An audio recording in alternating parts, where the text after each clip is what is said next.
The 1962 World Series was one of the more memorable editions of the Fall Classic. The Yankees were in the midst of a dynasty, seeking their 8th world title since 1950. That's the era in which when you went into a World Series with that Yankee team, you expected to win every World Series. I mean, they still had Maris and Mantle and Berra and Howard and Skowron. And the Yankees had hitting that could match probably one of the all-time great teams. Meanwhile, the Giants won the National League pennant for the first time since moving to the West Coast in 1958, beating the Dodgers in a 3-game playoff. The eyes of the entire baseball world were fixated on San Francisco and Candlestick Park for Game 1. Well, it was exciting for the city, naturally, because we was in the World Series. For the players, we was hungover from lack of sleep from the night before. Most of us stayed up all night. We didn't get in from Dodger Stadium until really late. So there was a lot of confusion, but we managed to play the game, naturally. The 1962 World Series is underway from Candlestick Park. The Yankees' bats were out for Game 1. Powered by a Clete Boyer home run that broke a 2-2 tie in the 7th, the Yankees took a 1-0 series lead.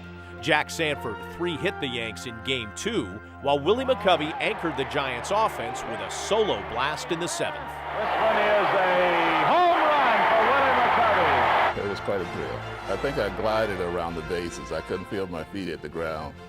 It's probably the fastest home run trot you ever seen. My feeling was, well, we split. And now we're going to our home base in New York for 3 games. And so that's what we were wanting to do. The Giants knew they were going into a tough place to play, but remained confident. Well, the stadium itself will intimidate you. The players don't intimidate you. I mean, we knew about Mantle and Maris and Whitey Ford and, Yogi Berra and all those guys, and we knew they were good players. But in order for us to be there, we knew we was good too. The Yankees took Game 3. Momentum looked to be on the Bombers' side heading into Game 4, but the Giants' Chuck Hiller changed all that. He swings it a long belt to right field. It's well hit.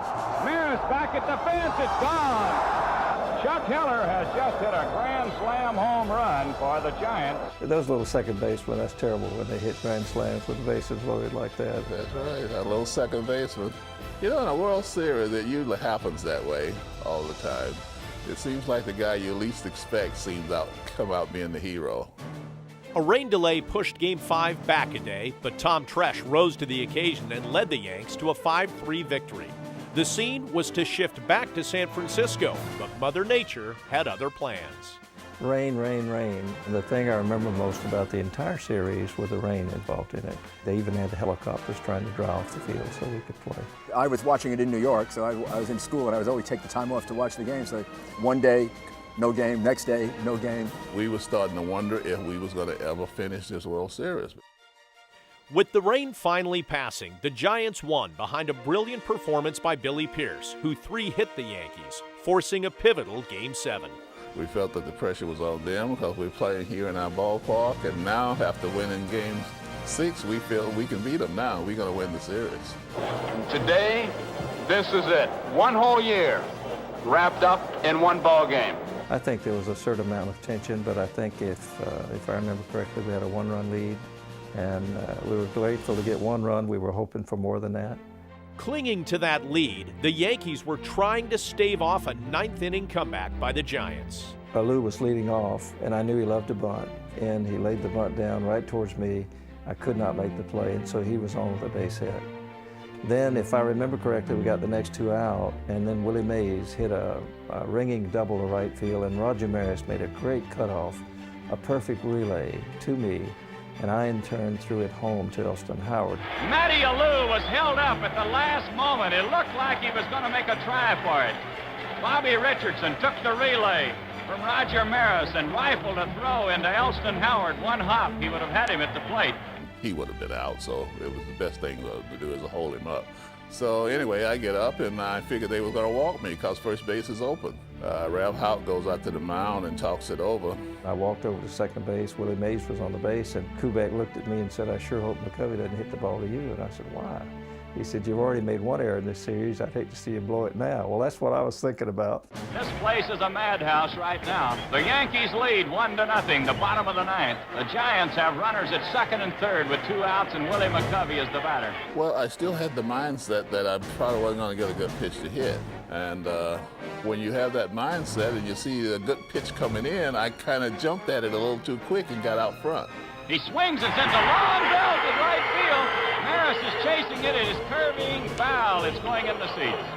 Normally, on a ball like that, I would hit it out long ways to right field, fair. But I just got out front just a little bit and pulled it foul.